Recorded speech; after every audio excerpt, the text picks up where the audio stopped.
which is that in desperate times, heroes driven by courage and strong beliefs will arise. We are honored to have Ronald Balson with us tonight to kick off our 2021-2022 season. Ron, welcome. Wow, such a nice introduction. I don't know where to go with it. It's very kind of you. I'm happy to be here with Torat again. It's such a good group, such a lively group, and I know there'll be wonderful, lively questions at the end that I won't be able to answer. But let me get the view on gallery. There we go. Let me tell you about how Defending Britta Stein got written, and with World War II books, which is what I write. I've always loved history. I was a history major in college, but of course you don't make a living as a history major. You got to do something else. So I went to law school, and I'm spending almost 50 years now writing briefs and memoranda and arguments, and there isn't really a lot of difference between writing that and writing a novel. And I think, like a lot of lawyers, I have this urge, this creative urge. I think all of us have some creative urge. Yours might be painting or music or gardening or crafts or who knows. But for me, it was writing. And I think I've always had this urge to write a novel, to create characters and create a plot and the situations. And that has to take a back seat when you're raising a family and when you're practicing law. And law gets to be overwhelming, especially when you're a young lawyer and you're assigned a lot of projects. So, and then there's, before you can write your first novel, I think that something has to take hold of you. Something has to grab you and it has to say, here, this is something that you can get passionate about. This is something that you can write about and get yourself into it. And I really, maybe that never happened to me until I had a case took me to Poland. And I represented some guys here in Chicago who, after the wall came down in Poland, after the communists left, they wanted, like a lot of people, to get their feet in the door and do some commerce in Poland because we had embargoed that country for years. And I represented these guys in something else, but they came up with a product that they thought would go well in Poland. It was a little cell tower that went on top of your house, because in many parts and regions of Poland, they didn't have telephone service. Communists never wanted to spend the money to put it in. They didn't have telephone service. And so my clients had this product, and Motorola produced the product, and they went over there and they beat the bushes and they met the government officials who were in charge, and they got themselves an exclusive right to sell these towers and operate a telephone company in southern Poland in the mountain area. It's worth a lot of money. But my clients were very good at devising their plan and marketing and convincing the proper authorities, but they weren't so good at getting the job done, and they didn't meet their deadline, and so they lost the whole thing. And my clients blamed Motorola, and Motorola blamed my clients. And when two commercial entities blame each other, well, that's how I've been making a living now for almost 50 years. So I'm in court, and the case is here in Chicago, and we're battling, but where are all the witnesses? They're in Poland. Where's all the documents? They're in Poland. Where are the government officials and the reasons that the project did or didn't get done? Why it's all in Poland. And so I had to go to Poland and spend a lot of time there, but I didn't go there to learn about the history of Poland. I didn't go there to be a tourist, to see sites or concentration camps or to learn or see memorials and monuments and that sort of thing. I went there to do business. So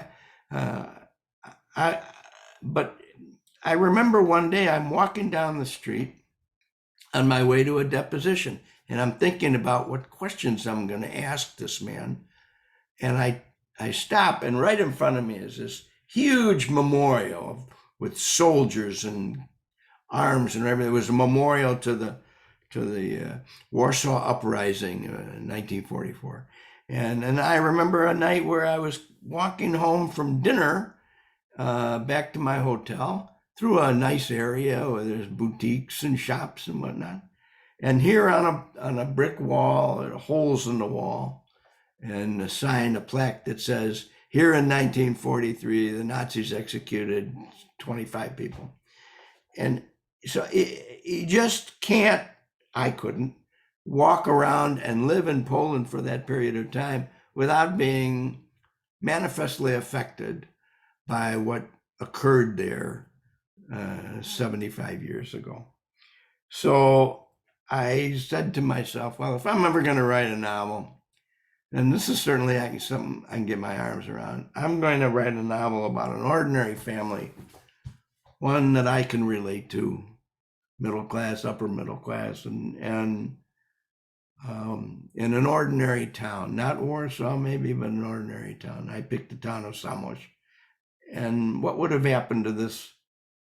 What happened to these people when the Nazis occupied their country and imposed their racial laws?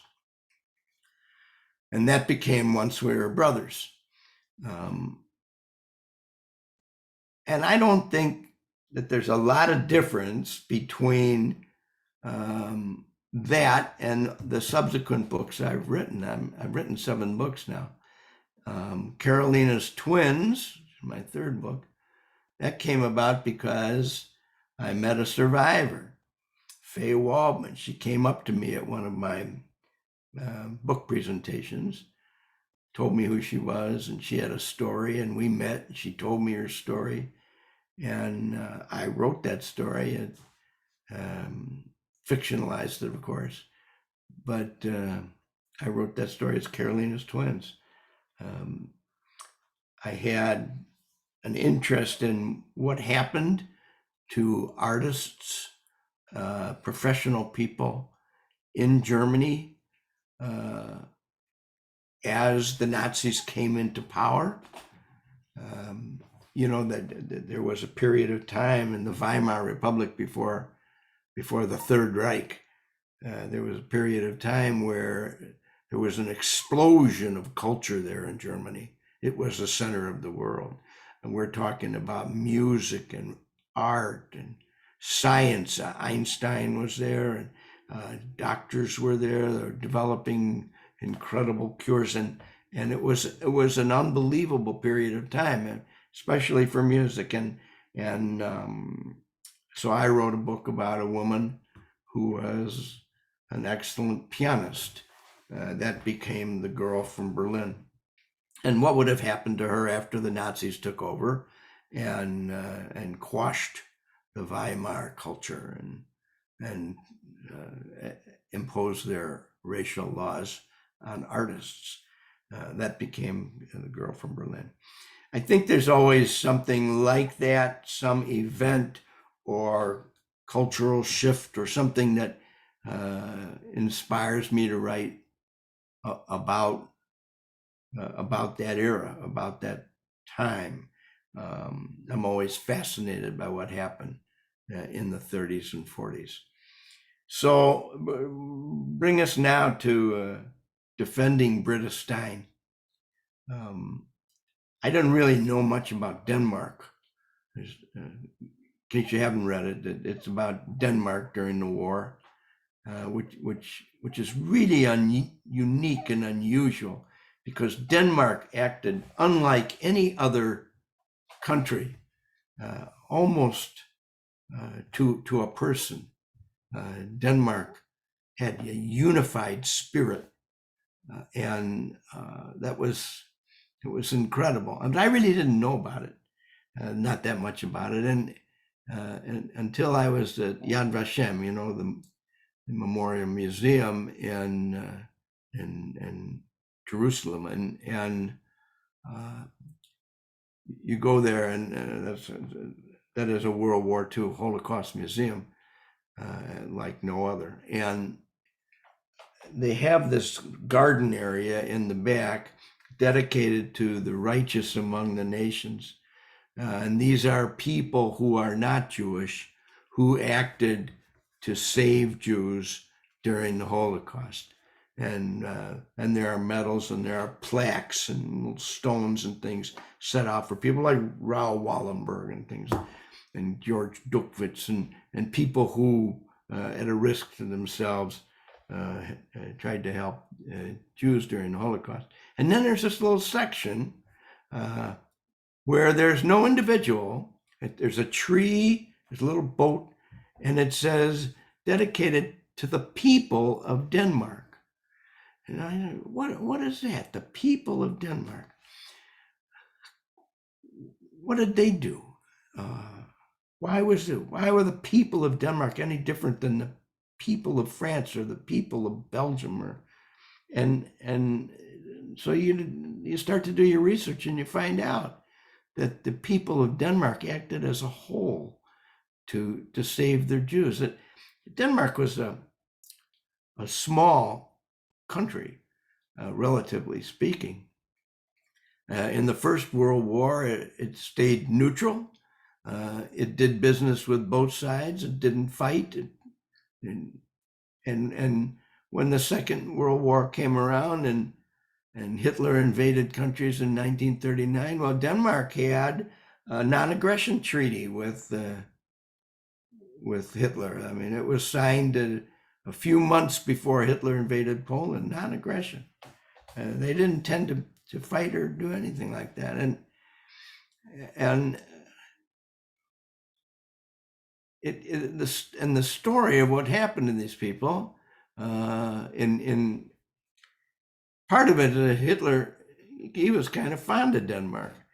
He thought that they were his little Aryan cousins. And Denmark was small. It was less than 4 million people, and a very small Jewish community. Really, only 7,600 Jews in the whole country, and most of them in Copenhagen. And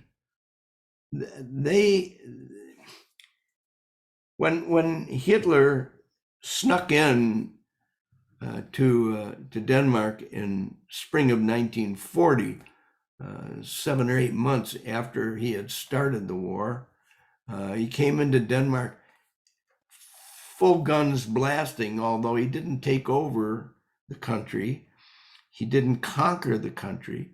He threatened the country and scared the dickens out of them and said, if you don't sign this cooperation agreement with me, I will obliterate your country. And he had bombers in the skies when he faced the king in the parliament, or his people did. And so Denmark signed this cooperation agreement. The cooperation agreement provided that Denmark give up its external authority. In other words, it couldn't make any treaties or alliances with any other countries. But Hitler said, as long as you do that and you let us use Denmark as a passageway north to Norway, principally, and to guard the materials that were coming to Germany from Sweden. As long as you do that, we'll let you run your country as you see fit. And even your religious groups, even your Jews, do whatever you want, but just cooperate with us. Well, of course, the Danish people they don't like that, and time passes, and the resistance grew, and finally Hitler decided enough is enough, and he declared martial law and took over the parliament, and he said secretly to his emissaries, I want you to round up all the Jews, send them to the concentration camp. I want you to do it on Rosh Hashanah, when we know all the Jews will be at home eating dinner. You go there, round them all up, and send them to a concentration camp. Well, the word got out, the word leaked, and the Lutheran bishop of Denmark, Reverend Damgaard, Bishop Damgaard, he got word to all of his churches.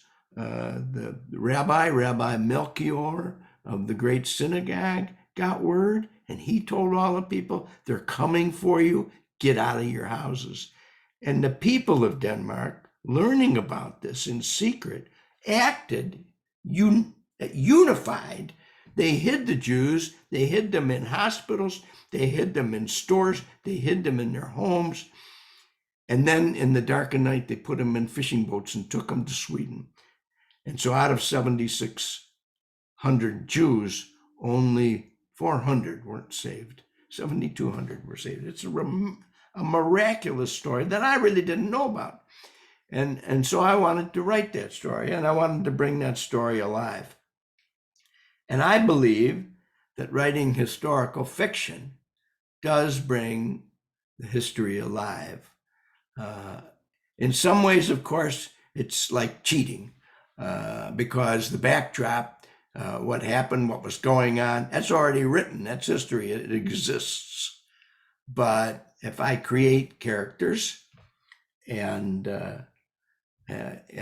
those characters are meaningful enough, believable enough, that you will somehow find an attachment to those characters.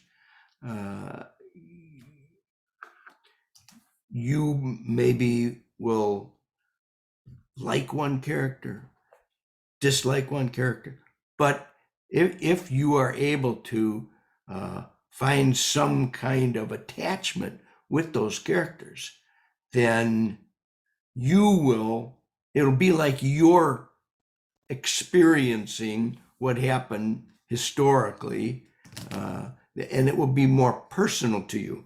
The history will become more personal. I think that's what the value of historical fiction is. It brings the reader into the story and lets them experience what was going on historically in a more personal way, such that the story will and the events of history will stick with you. So that's what I decided. I read about, I researched it. I always research my books 2-3 months, maybe more, before I ever start to write, and decided that I would write it about Denmark. But now, how is I going to present that story to you, the reader? And for that, I kind of went back to Once We Were Brothers, where there was a court case. And Once We Were Brothers, if you read that book, Ben Solomon accused Otto Piatek of being a Nazi, and they ended up locked up in a court, but it never went to trial. Otto was arrested. So I thought, but that's a really good way of bringing out the facts. Look, I've been litigating almost 50 years, and I know that that's what trials do. They bring out the facts. You put witnesses on, you put documents on, and they bring out the facts. They often say that cross-examination is the crucible of truth. That's how truth comes out. And I, as a lawyer for all these years, I believe that to be true. Anyway, so I figured, well, that's how I'll write my story about Denmark. I'll take my old friends Catherine and Liam, and I'll have them litigate a story where the history of Denmark will come out. And so then I create these characters, hopefully that you can identify with. I hope a lot of you could identify with Britta and Emma and Greta and those characters that existed. And then I'll have them engage in a court case. And that's how we'll bring out the story of Denmark. And it's also, from my perspective, an exciting way of bringing out the story. And so that really is how Defending Britta Stein came to be written. I learned a lot myself about Denmark. Somebody asked me in an earlier presentation, an earlier talk, how much of the story is true? And my answer is, well, obviously the trial's not true, but everything else is true. All that I said about Denmark, the people of Denmark, maybe not the names of the characters that we made up, but what happened, all the events, all of that is true. And it should be brought out, and it should be remembered. And Denmark was special in that way. So I think I'll turn it over to you, Allison, and for questions and what. We've got a lot of people here, and I'm sure there'll be some questions. Well, you just answered. I'm assuming I'm unmuted. You just answered one of the questions, which was, why did you pick Denmark? Because Denmark is not the first country you think of when you think of the Nazis and World War II. No, you don't. And I think a lot of people say that. I didn't know that about Denmark. I didn't know what Denmark did during the war, and but it was exciting, really exciting to learn about it. I have a bunch of questions here from the committee, but I see a question in the chat, and we'll do that one first.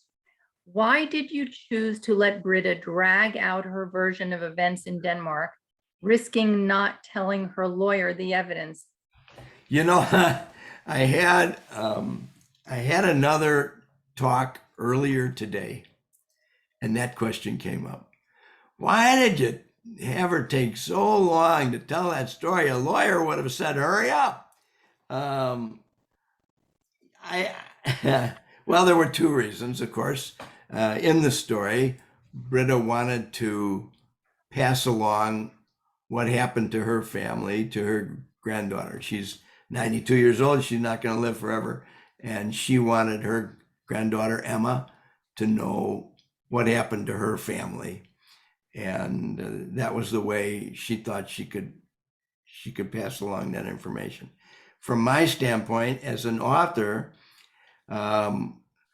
she's going to take her time, because that's how I'm going to get all the facts about Denmark out. So if she didn't take her time, she sped ahead, then you wouldn't know as much about Denmark and what happened in Denmark, and you wouldn't have a feel for it. I don't think you can get into a story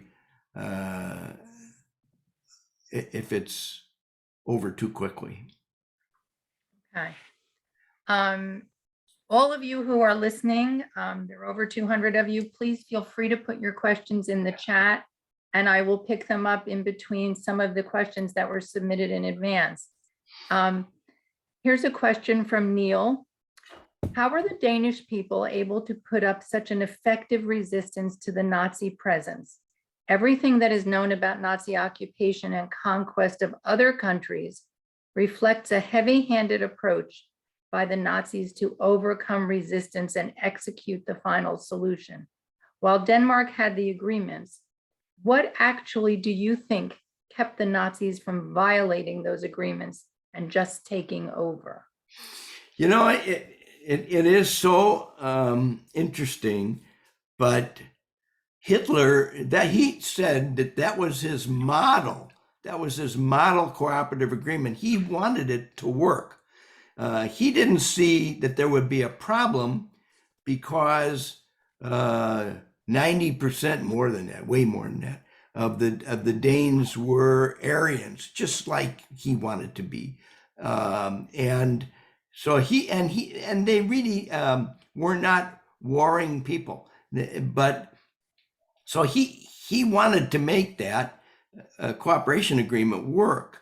But the Danes, they had a number of resistance groups, and it really started with the youth, but it grew, and it was the resistance and the sabotage that really finally brought Germany to say enough is enough. But I think that other than that, he had other things to think about, and it's not so easy to conquer Denmark. Denmark is really a bunch of islands. There is one part called Jutland, and that's why I'm sorry I couldn't get my slides to work. But if you can think of a hand, like Jutland is the thumb, and right here is the connection to Germany. It's a land connection. Otherwise, the rest of it's just a bunch of islands. And Copenhagen itself is on the island of Zealand. And they're connected with bridges and whatnot. But it's not such an easy thing to conquer and occupy. So that's another reason. We have another question in the chat from Ellen Ward. For those of you who may not have read the book yet, it's only been out a little bit over a month. We have the history as the backdrop. We have the legal case going on, and we have the story of Britta Stein's story, which is woven throughout the book.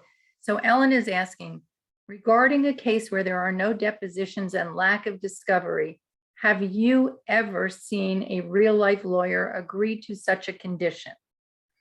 Well, I'm involved in a case right now where there are there's an exchange of documents, but there are no depositions.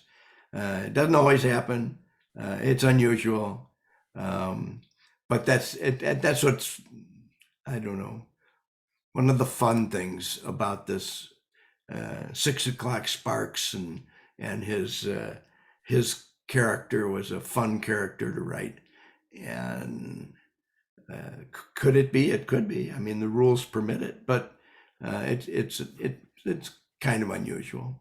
6 o'clock thought he had a slam dunk case, and really, all he had to do was prove that Britta wrote these words, and she doesn't deny it. She admits it readily. She wrote Nazi collaborator, traitor, all those defamatory words on the side of a building for the public to see. That would be defamation unless the words were true. So from his standpoint, he really doesn't need a deposition of Britta Stein. She already admits she wrote all that. So what would be the point of a deposition? He wouldn't need it. I suppose the deposition would and should have, his discovery should have been done so that he could find out what evidence that Britta had that he was a Nazi collaborator. That should have, from 6 o'clock's standpoint, that should have been done. This is from Marcia Fine. Is it realistic to think that a 92-year-old person could remember all of the details so accurately? I get that question a lot. And I have to tell you, it kind of disappoints me. Because I know, and I have known 92-year-old people. My cousin just died a year ago at age 96. Played golf every week. He was sharp as a tack and just suddenly passed away. My aunt played golf into her 90s, and she was sharp and healthy. That's not fair. So and I, of course, from the standpoint of writing my book, I needed to have her be that age so that she could tell the story. But I don't know. I think that's kind of unfair. I think that there are plenty of 92-year-old people that are sharp as can be. I would hope to agree be with sharp that. in 92. Huh? I would agree with what you said. Yeah, yeah. Um, what qualities do you think made the Danish people so incredible, thus that they, without any real formal agreement, they all just decided that it was important to them to save their Jewish countrymen? What do you think it was about the Danes that led to that? That's a good question. I don't know that I have an answer to it, other than they talk about Danish unity. They talk. The country is. It has that camaraderie. It has that unity. Um, I don't know. I don't know why it's different from, I don't know, America, certainly, but but it's, Certainly America. but they had that, they called it Higgy. They, they had that unity in spirit to do what was right. I don't know. I'm looking to see. Also, there's a couple more questions in the chat above those. I don't know if you saw those or you want to come back to those after you go through some of the other questions. I did miss them. so- Okay. One of the questions, Go ahead, Sue. should I answer them? Ask them? Okay. Yes, please. One question is, are you working on another book and will you continue to involve Liam and Catherine? Yes and yes. Should I explain? I'm gonna Little Yes, bit, of course. maybe. I'm only teasing. Yes, I am in the middle of working on a book that it's a World War II book that involves the making and developing of the atomic bomb. And it does involve, it does not involve Liam and Catherine. The whole book takes place in 1943. And it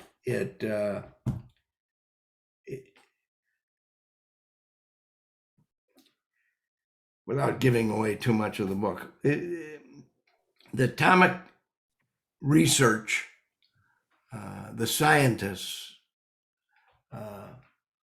were the same in Germany and America. In fact, it started in Germany. Atomic research started in Germany, and many of the scientists left. Lisa Meitner, Albert Einstein, Leo Szilard, they left and they went to America. And they, but many stayed there. Otto Hahn stayed there, and many of them. And so each side was working on developing atomic energy and ultimately an atomic weapon. So that's really the essence of what I'm working on right now. But it sounds like even though Catherine and Liam are not in that book, that you're planning to bring them back. I'll bring them back, I hope, in the next book. But no, this one all takes place in 1940s. And so Catherine and Liam, I'm just not going to be there. In spirit, they'll be there. Okay. Sue, did I miss any other questions in the Yeah, chat? another one here is, you seem to have written about events around the Holocaust. At what point did you, in your life, begin to learn about the Holocaust? I don't know when I began to learn about the Holocaust. Certainly, I'm Jewish, and being raised Jewish was some of the topics that you cover when you go to religious school, and you have a family that's almost all immigrant. I mean, my family did not suffer in the Holocaust. They mostly came from Ukraine and Russia, but I think that that's something that growing up Jewish you learn. Maybe not in depth, but certainly it's there. Okay. In the book, you have a scene where Britta and Catherine are talking, and Catherine is asking Britta, why didn't she leave? Why what? Why Britta did not leave when things were going bad? Why didn't she leave Denmark? And I think this is an essential part of many of your books, that conflict with things are going bad, but someone chooses to stay. Can you talk a little bit about how you flesh out that conflict that someone may have? They know things are getting worse, and yet they stay where they are. You know, that is a theme in several of my books, because it is something of a mystery. It certainly was a theme in Once We Were Brothers. The question is, why did the Solomon family stay after when they could see what was going on? It was evident to them. They even had an uncle who was whose leg was broken in Austria, who ended up and told them they should leave. Almost all of my books, that is a recurring theme. Certainly in Eli's Promise, that was a theme. Why don't you? And even Eli's wife Esther said, "Why don't we leave? Why don't we go to the country? Why don't we if we stay here, with But the issue is, where do you go? What do you do? It's not so easy as that. First of all, where many of the countries where you would want to go have restrictive immigration, and you can't go. So you couldn't go to Canada, and you couldn't go to England, and you couldn't go to America, and you couldn't go to British occupied Palestine, and the other countries, their borders were closed as well. Really, one of the few that was open was Italy. But where do you go? Where do you go to escape? And how do you leave everything you have?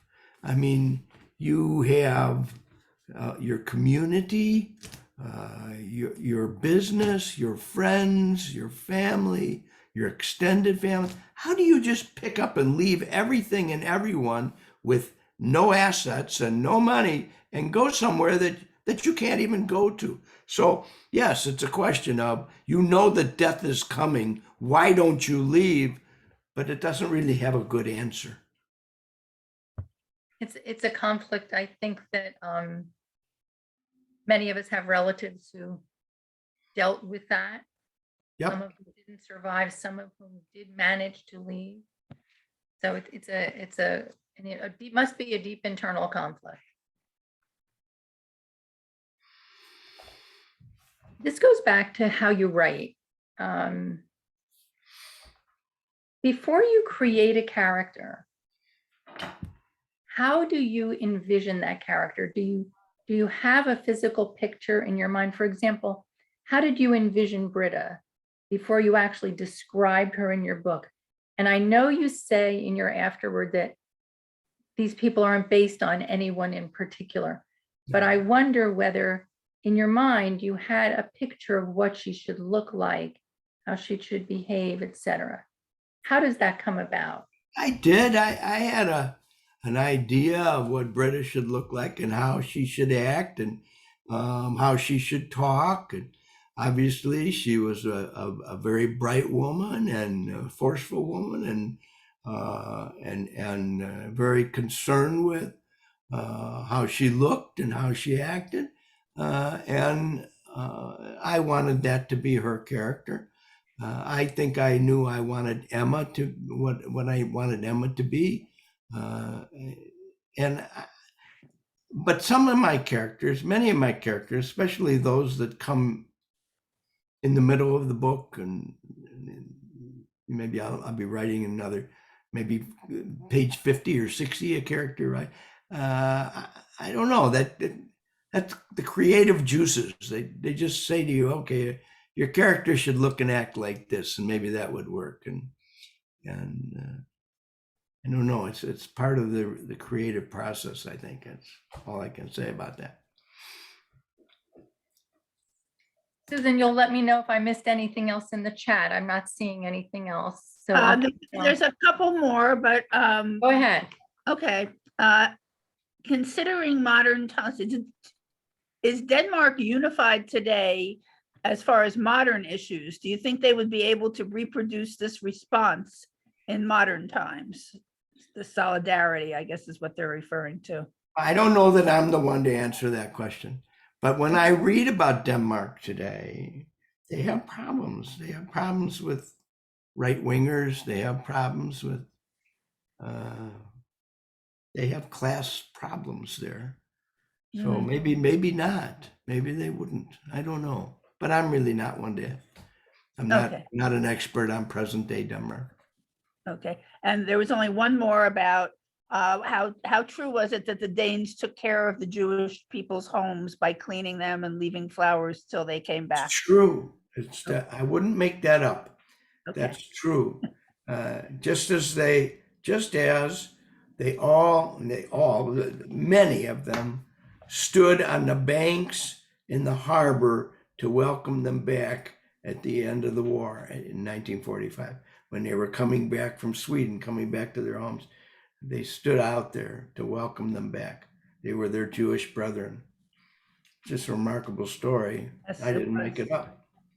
It really touches your heart when you read about that. It does. Absolutely. I know you mentioned Catherine and Liam because they've been with you since your first book. Yep. I also had, and I think they're wonderful characters, and I really enjoyed the character that you created in Emma, both her intelligence and her caring for her grandmother, etc. Do you see yourself giving Emma a role in any of your future books? I don't know. Why not? Why not? I don't know why not. She is a nice character. I like her. Yeah, I liked her too. Yeah. Going back to the law for a minute, can you talk a little bit, because this is an area I do know that you know about, as opposed to present day Denmark. Can you talk a little more about the difference between freedom of speech and defamation?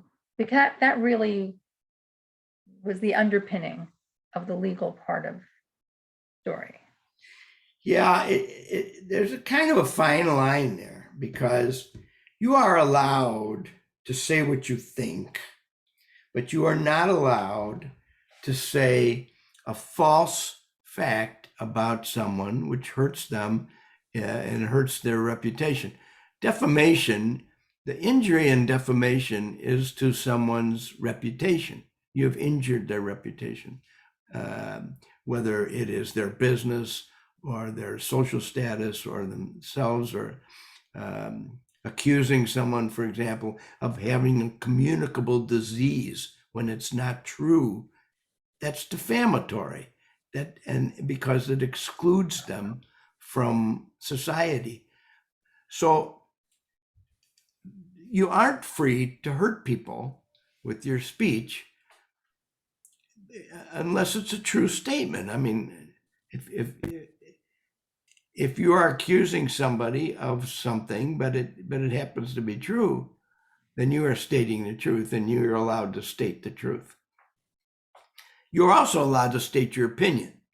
For example, I think you're stupid. I think you're ugly. I think, those things are permissible because they're not facts, they're opinions, they're your opinions. But if your opinions are based on a specific fact, then you can't. It gets a little complicated. But otherwise, I mean, you're free under the First Amendment. You're free to express your opinion and free to state facts, things that exist. Again, going back to one of your characters, the opposing attorney, Sterling. 6 o'clock, I think you called him. Yeah. Sterling Sparks. You've come across a lot of lawyers, I'm sure, in your career. 50 years almost. Did you pattern him after anyone that you have opposed in court? Not any specific person, but certainly a number of people who would act like that. Yeah. I mean, you practice law and you realize that there's a lot of lawyers who are honorable, honest, believable, distinguished, even though you might argue with them and the arguments might be fierce and you might be a hard legal battle. They have professional courtesy. They act professionally. And then there's people like the ones you see on TV. So who are advertising. They're gonna get you more money for your automobile accident. There are people, I think, that are like Sterling Sparks, and I've met people like him, but not any specific person. The last time you spoke at our synagogue, you talked about a course that you gave to a bunch of attorneys, I believe. It was at a conference. You were invited to speak at a conference. Mhm. And I believe that the course that you gave was on storytelling, how to tell a story, because, each case that you handle, you have to tell a story for your client. So I got the sense that, Catherine is really able to tell a story, whereas Sterling Sparks was really more about, I'm going to make a lot of noise, but I don't know how to put together a story for my client. Is that a little bit how you felt? That's fair. I think that's fair. I think that Sterling Sparks is one of these people that plays to the media. And I've certainly known lawyers like that, such that the other side would have to go into court and ask for an order to shut the lawyer up, to stop that. And but Sterling is just a type, and Catherine is a type we more admire. And Susan, is there anything else in the chat? Just something to the effect about Germany, the question about the use of the Nazi symbol and denial of the Holocaust being illegal in Germany. And does he think that the US could ever reach that point? And it's not really germane to what we're talking about tonight, but I guess it's an interesting question. Have you had any experience with that, I guess, is the question. Experience about? Do you know what the situation is in Germany, and do you think that could ever happen here? Well, Germany, a lot of the Nazi insignias are banned. The Hitler salute is banned. The death's head, the swastika, the SS marks, those are all banned. And actually, the interesting question is, and I had this posed to me by a lawyer in Berlin, how does America let people form groups to carry around swastikas and put Nazi armbands on and run through the streets saying Jews will not, whatever they said, and it how does that happen? And I said, well, we have freedom of speech. He said, well, we have freedom of speech here in Germany too, but not for that, not for things that really harm people. And I don't know what to tell you other than I think it depends on what Supreme Court you have at the time. Are they a very liberal Supreme Court, a very conservative Supreme Court? And how strictly would they think to apply a constitution written 200 years ago. So I don't know. It is interesting that sort of thing is banned in some countries, but permissible here.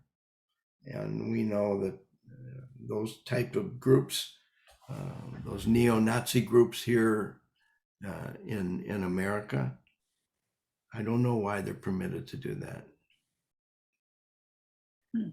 There's a comment here in the chat. It's not about your book, but sort of relevant to what we're talking about. Are you aware of what's going on in Texas with schools unable to have Holocaust books and books about other controversial subjects in their school libraries unless they can present an objective view? And I'm trying to scroll down. Of the other Of the side. other side. Well, I really don't know specifically what's going on there in Texas. Nor do I. Nor do Yeah. I. And I have one other question for you. I don't think we want to get too deep into a political conversation here tonight. I think we want to stick with your book.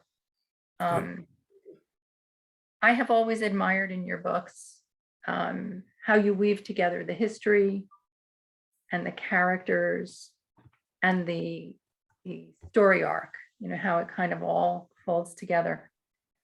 But one of the questions that someone asked was, which do you feel is more important in your novels? The characters, the characterization of the people, or the history? Well, I don't know why they are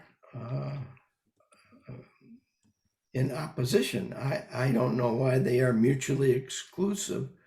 I think that the history is important because I want to tell the history. But I think that you're writing historical fiction, you can more effectively do that, pass along the history, if you can get the reader more involved in the story. And I think you do that with fictional characters.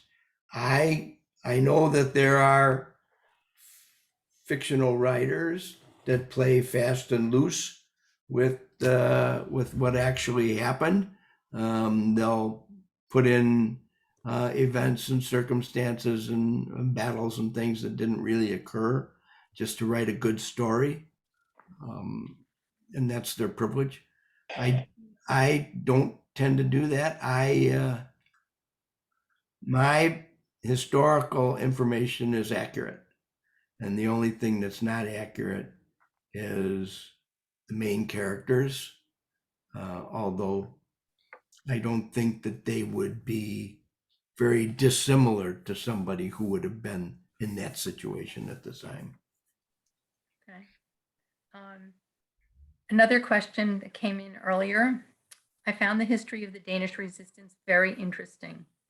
What resources did you use for this research?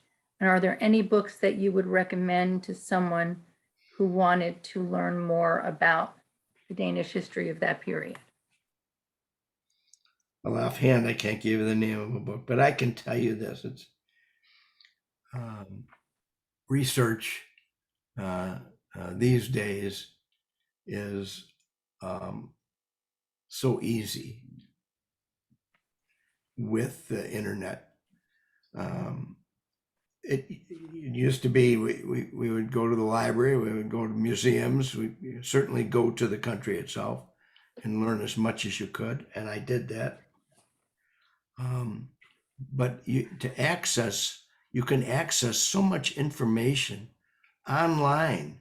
You can go to the museums online. You can read these books and articles and memoirs and personal stories and histories online. I remember that when I wrote The Girl from Berlin, to write a story about the Berlin Philharmonic in the 1930s and 40s, what was it really like? How would I know that? I wasn't there. Well, I'll tell you what, go to YouTube and you can go to a concert right there in the Philharmony in Berlin in 1936 and 1942, and you can attend a concert on video, and so you know what it was like, and you know what they looked like, and you know how they acted, and it just access to information these days is incredible. Anyone else have any other questions for Ron? Can you see what's just in the chat? I'm having trouble moving my little arrow. Okay, Mary Ellen says I have read all your books and thoroughly enjoyed them. Looking forward to your next publication. I too did not know of the extent of Denmark's citizens. Thank you for letting, that's not a question. It's a thank you, which I'm sure there are plenty of. Well, you're very welcome, and I thank you for that. Thank you so Thank you much, for- Ron. We And I really thank you for appreciate it. inviting me here tonight. There's such a big crowd, and it just Yeah, at one point we had over 200 people. We actually had almost 300 registered. We get a lot of people that, I don't know, things come up in between, but. So that's- Allison, you don't have any more questions from the committee? okay, but you know Oh, what? here's another one. Here's another one. You've also written about Ireland and the Middle East. Mhm. Are there other areas you think, I assume Ellen means geographical areas, you think you might want to write about?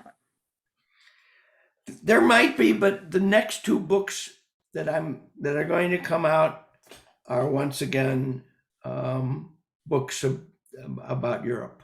So, but maybe in the future, I don't know. I live long enough. I was But going to the ask you, how many next more two books books- do you think are in there? Yeah, next two books are about Europe. And they're under contract, thank God. So I don't know. You know, I have to tell you, people ask me what I think about Zoom, and wouldn't I rather be there in person? And of course, I always say I would rather be there in person. I would like to. I'm an animated kind of person. I would like to walk around the room with a microphone and point at people and smile at people and make eyes at people and you know, get interaction. But I've spoken to so many people on Zoom. You get what, almost 300 people here. That's and I spoke at one time to over 1,000 people on Zoom. Isn't that phenomenal? To me, it is. Well, the technology, I think, has its pluses and its minuses. And Yeah. there's one other question for you. What advice would you give someone who was just starting out and wanted to be a novelist? Do it. Follow your dream. Write. Sit down and write and see what comes of it. Do I remember that your first book, that you wrote a first book, that did it not get published? You have a good memory. Well, my first book that was published was Once We Were Brothers, and it was self-published.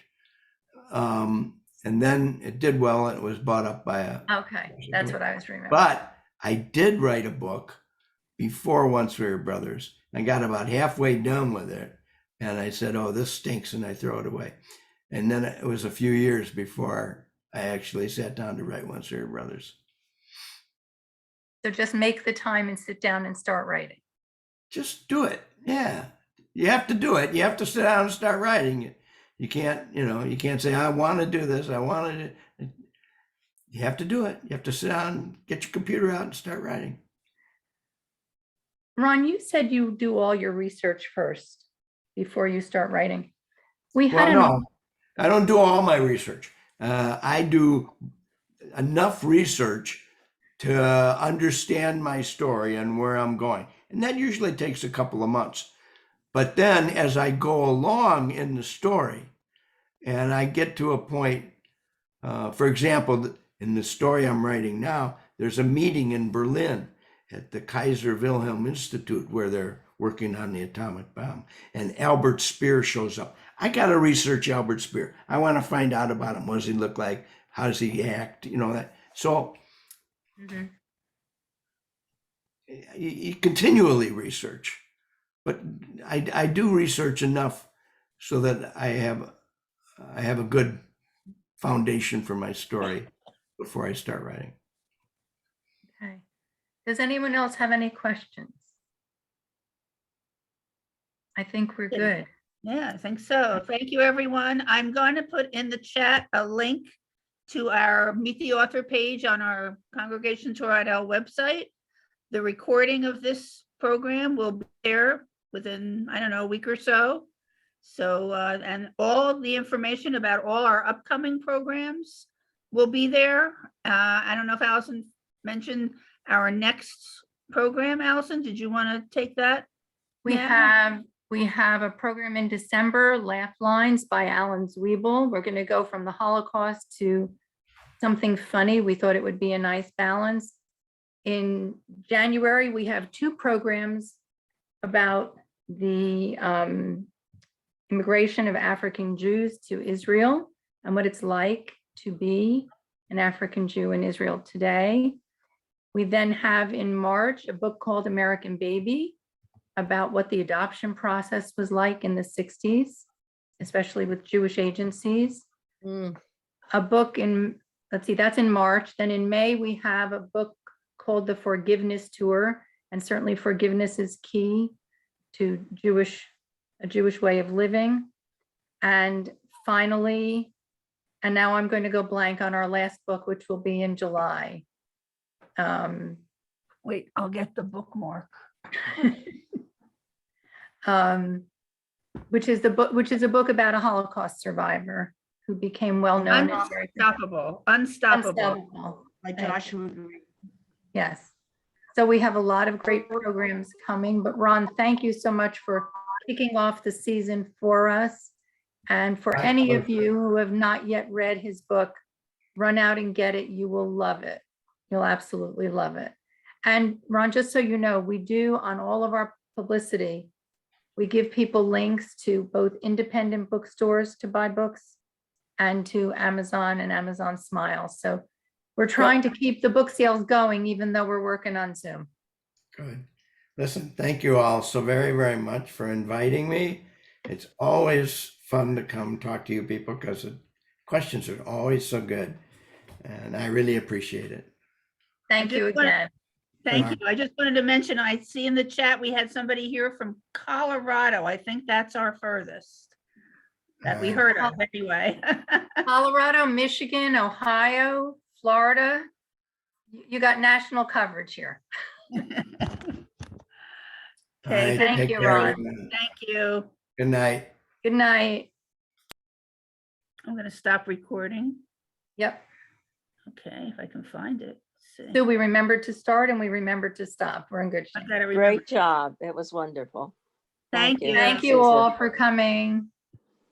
Where is the, Thank oh, there's the, It was great. It was really The great. name, someone is asking me to repeat the name of the December book. I think it is Clarice. Laugh Lines by Alan Yeah. Weibel. Yes, Laugh Lines by Alan Zwiebel. So are we going to